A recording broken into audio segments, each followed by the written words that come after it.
What's happening, financial coaches? It's Pete here, founder of Expedition Money. I want to talk to you today about digital business cards. I got the question about, do you use digital business cards and which ones do you use? So it's funny because I just ordered another one called Dot. I use one, I think it's called Link, Linq, and that's because it was given to me at a conference for free. But I have now had some experience with digital business cards, and I'm going to share with you some of my thoughts about them because they are generally not very beneficial. So a digital business card is just like a credit card, and it uses near field communication. You can tap it to a phone. What it'll do is it'll bring up a contact card on that person's phone. It'll say Peter Waitsman, Expedition Money, financial coach, phone number, email address, whatever you want to put on there, right? It can even have your tagline.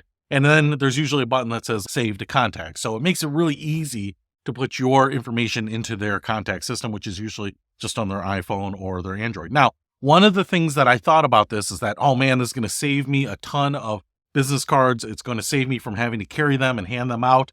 And when I go to conferences, it's going to be so much easier.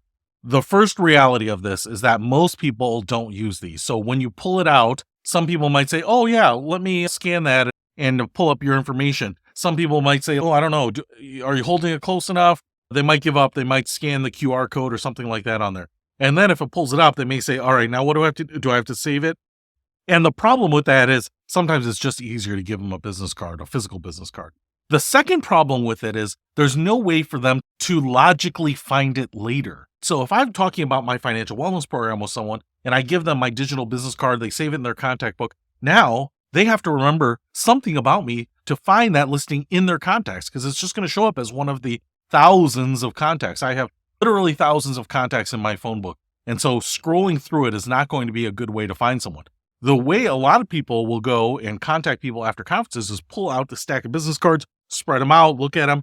One of the things that I do is I actually write notes about that person on the back. Hey, follow up with them on this, or this person likes to do hang gliding, or this person was also a Boy Scout, or whatever it might be. I like to put personal notes on the business cards, and I have it right there with their information. I also then will usually go into LinkedIn afterwards and find these people and connect with them. And that stack of physical business cards is how I do that and audit that. Now, if I have just put in new contacts, I can go into my contact manager and maybe do a filter here by contacts added most recently and look at them.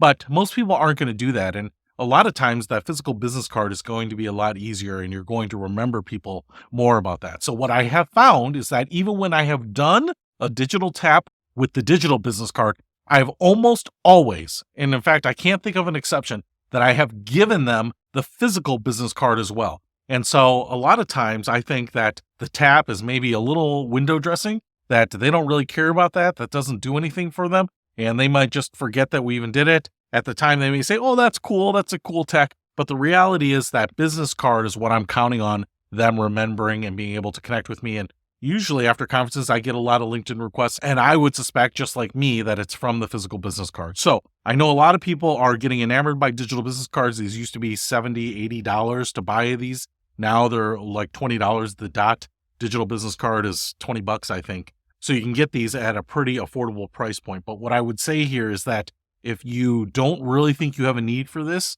then it's not even something that I would waste your time with. The physical business card at conferences, at meetups, at networking events seems to be far superior than the digital ones still. So I actually don't expect that to go away. I was really excited actually when I got my first NFC business card, but a lot of times I don't even pull it out. So that's just my firsthand experience on it. Hopefully that helps. I'll see you later.